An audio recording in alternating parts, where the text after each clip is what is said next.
Malbatên li Sûra Navçeya Diyarbekirê ku ji ber şerên navbajaran ji mal û taxên xwe hatibûn derkirin, daxwaza bicêhanîna maf û dayîna malên xwe dikin. Rêveberên Jûra Avayîsazî jî balê dikişînin ku hê jî nêzîkî 6 taxên li Sûrê qedexene û xweciyên wan deran jî mexdûrin û avahiyên ku hatine çêkirin jî ne li gorî çand û mîmariya wê navçeyê ne.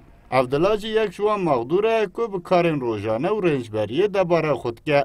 Evdilayê bavê 6 zarokan bi malbata xwe re ji ber şerên navbajara ji mala xwe derketiye û heta niha jî di kirê de dimîne. Evdila tîne ziman ku rayedarên hikûmeta Tirkiye 5 mehan piştgiriya kirê ji bo wî dane.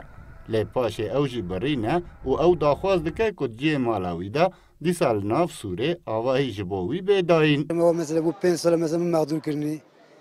Mesela ne kireki damın. 5 me kirê damın, kirem kesmiş kirin. Şurada mı kireke kirine damın.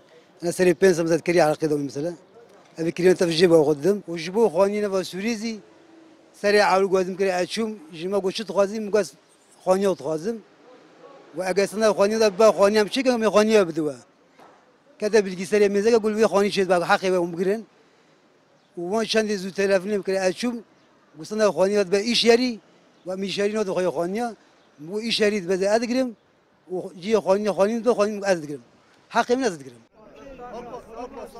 Piştî şerê navbajaran ango şerê Xendekan ku 2015 da li nav Sûrê rû dabû teqrîben 25,000 kes koçber bûbûn û avahiyên li 6 taxa hatibûn rûxandin ku li wan 6 taxan hêjî ketin û derketin qedexeye. Hevserokê Jûra Endezyarên Avayîsaziyê Diyarbekirê Ferîd Qahraman jî tîne ziman ku rayedar naxwazin wan daxilê nûjenkirina navçeyê bikin û avahiyên ku heta niha hatine çêkirin jî ne li gorî mîmarî û çanda navçeya dîrokîne. Qahraman tîne ziman ku gerwelatî bên mexdûrkirin, dê maf û ciyê wan ji bo sermiyandaran bên pêşkêşkirin. Em dibêjin ku li wê derê heqekî heye, xwediyê wê kî ye? Heqê wan e yani.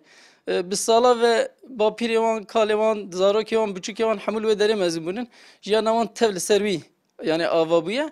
Em dixwazin ew di ciyê xwe de dîsa diwarê xwe de jiyana xwe bimeşînin. Yani herê xwestina me yek jê ev e. Yan du da jî li wê derê ji bo bazirganiyekî tiştekî xebatekî eger hebe bira ê heqê wan li wê derê hebe li ser wî tiştî ez bêjim xwedî heq bibin. Ji bo çareseriya pirsgirêkê di navbera rayedarên dewlet û hikûmeta Tirkiyeyê û welatî û malbatan da peywendî didomin. Lê welatî daxwaz ji rayedaran dikin ku li gor mafê wan pêşniyar ji bo wan bên pêşkêşkirin.